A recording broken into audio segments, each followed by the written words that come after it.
Problem लिया है do the point 3,2 -2,3 and 2,3 form a triangle. तो इसमें क्या करना है कि मान लीजिए अगर हम इसको पॉइंट ए कहे, ए पॉइंट क्या है 3,2, बी पॉइंट है हमारा -2,3 एंड सी पॉइंट है हमारा 2,3। तो ए बी जो डिस्टेंस होगा, तो ए बी जो डिस्टेंस होगा वो डिस्टेंस क्या हो जाएगा, तो ए बी डिस्टेंस जो है तो इसका वैल्यू हो जाएगा, इसको हम जो है x1 y1 इसको x2 x1 y1 इसको x2 y2 x3 y3 ऐसा प्रिज्यूम करेंगे। तो ये क्या हो जाएगा, ये हो जाएगा x2 माइनस x1 का square plus y2 minus y1 का स्क्वायर, यानी कि दिस माइनस दिस किया है एंड दिस माइनस दिस किया है। ओके, तो यानी कि ये वैल्यू हो जाएगा, तो ये हो जाएगा -5 का स्क्वायर यानी 25, और ये वैल्यू हो जाएगा 3 - 2 यानी 1, यानी ये हो जाएगा √26। अगर हम AC की बात करते हैं, -2 - 3 -5 हो गया। हाँ, अगर हम AC की बात करते हैं तो AC क्या हो जाएगा, AC का वैल्यू हो जाएगा 2 - 3, तो 2 - 3 का ब्रैकेट स्क्वायर प्लस 3 - 2 का ब्रैकेट स्क्वायर, तो ये वैल्यू आ जाएगा हमारा 2 - 3, ये हो गया 1 -1 का स्क्वायर प्लस ये हो जाएगा 1 का स्क्वायर, तो ये हो जाएगा √2। और हाँ, तो वैसे ही हम अगर हम BC की वैल्यू करें तो BC का वैल्यू क्या आ जाएगा, तो BC का वैल्यू आ जाएगा 2 - 2, 2 - -2 का ब्रैकेट स्क्वायर प्लस इधर क्या हो जाएगा 3 - 3 का ब्रैकेट स्क्वायर, 3 - 3 का ब्रैकेट स्क्वायर। तो ये क्या हो जाएगा 2 - 2 यानी कि ये तो 4 हो गया, तो यानी 2 + 2 या 4 का ब्रैकेट स्क्वायर करने का था ना। तो ये जो है, तो ये जो है, तो ये आपको कहाँ लिखना है, यहाँ लिखना है। तो ये जो है, तो 2 - 2,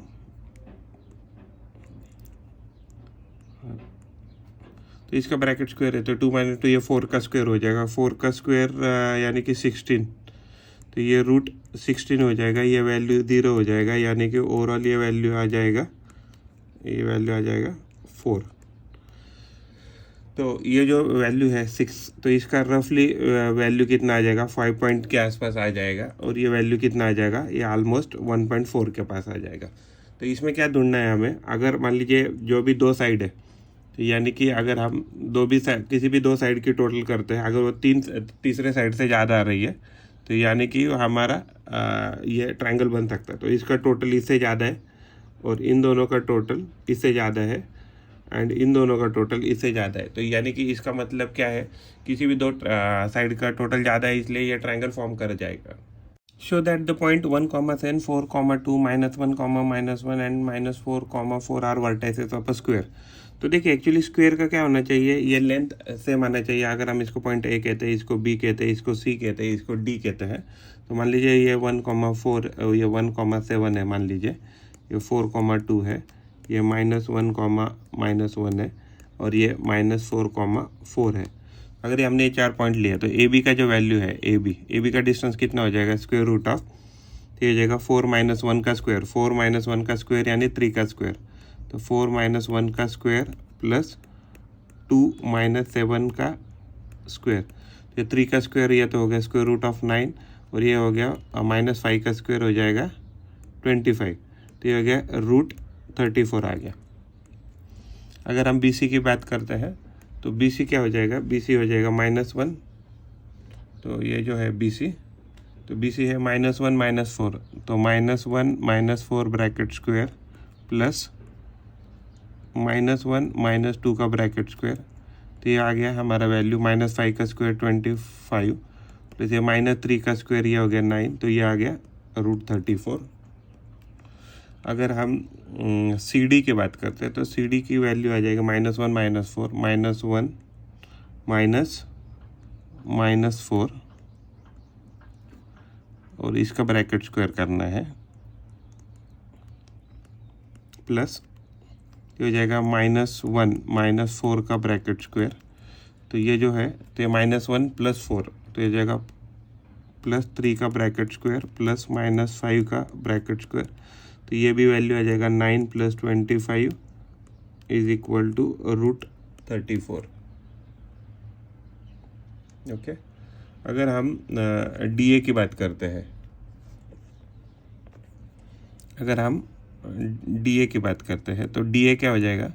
तो DA के केस में ये हो जाएगा square root of -4 -1 bracket square plus ये हो जाएगा 4 -7 ब्रैकेट स्क्वायर, तो ये हो जाएगा -5 bracket square plus -3 bracket square, तो यह जाएगा स्क्वायर रूट ऑफ 25 + 9 जो आ रहा है √34। अगर हम इस सबको देखें तो क्या आ रहा है, सबका वैल्यू जो भी सबकी जो सेगमेंट है उसकी लाइन उसकी वैल्यू आ रहा है लेंथ √34 √34 √34 √34। इसका मतलब क्या है? तो ये जो गिवन जो हमें पॉइंट दिया है ये स्क्वायर फॉर्म कर लेंगे। Find a relation between x and y such that the point xy is equidistant from 7,1 and 3,5। तो ये हमने प्रॉब्लम लिया है, तो इसको हम कैसे सॉल्व करेंगे? तो इसको सॉल्व करेंगे तो देखिए ये हमारा x, y, इसका डिस्टेंस 7,1 एंड 3,5 से सेम है। तो इसका मतलब क्या हो जाएगा? अगर हम इसको x -7 का ब्रैकेट स्क्वायर करते हैं यानी डिस्टेंस निकालते हैं प्लस y -1 का ब्रैकेट स्क्वायर करते हैं कि जो कि इसके बराबर आएगा, तो ये बराबर आएगा 3 - x के ब्रैकेट स्क्वायर प्लस 5 - y के ब्रैकेट स्क्वायर के बराबर आना चाहिए, क्योंकि ये दोनों डिस्टेंस उन्होंने सेम दिए। तो ये क्या जाएगा? x² -14x + 49 plus y² -2y + 2 is equal to 9 - 6x plus x² plus 25 - 10y plus y²। तो ये हो जाएगा x² से यहाँ x² कट जाएगा, y² से यहाँ y² कट जाएगा, तो ये -14x है, तो ये -14x है और यहाँ -6x आ जाएगा, तो -14x + 6x हो जाएगा और यहाँ -2y है, यहाँ -10y + 2y करेंगे एंड ओवरऑल यहाँ क्या है 25 है, तो यहाँ 25 - 2 कर देंगे, तो यहाँ एग्जैक्टली तो ये हो जाएगा -8x is equal to -8y + 23 आना चाहिए। तो इसका मतलब ये हो जाएगा, तो 8y - 8x इसका वैल्यू आना चाहिए 23। तो ओवरऑल ये हमारा आंसर आना चाहिए इसका। हमने पॉइंट लिया है x, y जो एक लाइन सेगमेंट है 4, -3 8,5 इन लाइन सेगमेंट को 3:1 के रेशो में डिवाइड कर रहा है। तो इसको हम क्या प्रिज्यूम कर रहे हैं? x1 y1, इसको हम प्रिज्यूम कर रहे हैं x1 y1, इसको प्रिज्यूम कर रहे हैं x2 y2 और इसको मान लीजिए हम xy प्रिज्यूम कर रहे हैं, इसको हम m प्रिज्यूम कर रहे हैं, इसको n प्रिज्यूम कर रहे हैं। तो जो क्या होता है कि जब भी एक पॉइंट इंटरनली किसी पॉइंट को डिवाइड करता है तो इसके कोऑर्डिनेट कैसे आता है? तो उसके कोऑर्डिनेट आता है x इज इक्वल टू ये आ जाएगा m x2 + n x1 divided by m + n। तो अगर m कितना है तो 3 है, तो x2 कितना है तो 8 है प्लस 1 × 4 डिवाइडेड बाय 3 + 1 3 + 1, तो ये आना चाहिए 3 + 1, तो ये वैल्यू आ गया 24 24 + 4 28 28 डिवाइडेड बाय 4, तो ये आ गया 7। अगर हम y की बात करते हैं तो y कितना आ जाएगा? ये आ जाएगा my2 + ny1 divided by m + n। तो इस केस में ये m कितना है 3 है, y2 कितना है 5 है, तो 1 कितना है y1 -3 है और डिवाइडेड बाय 3 + 1, ये हो गया 15 15 - 3, तो ये आ जाएगा 12 12 डिवाइडेड बाय 4, ये इक्वल टू आएगा 3।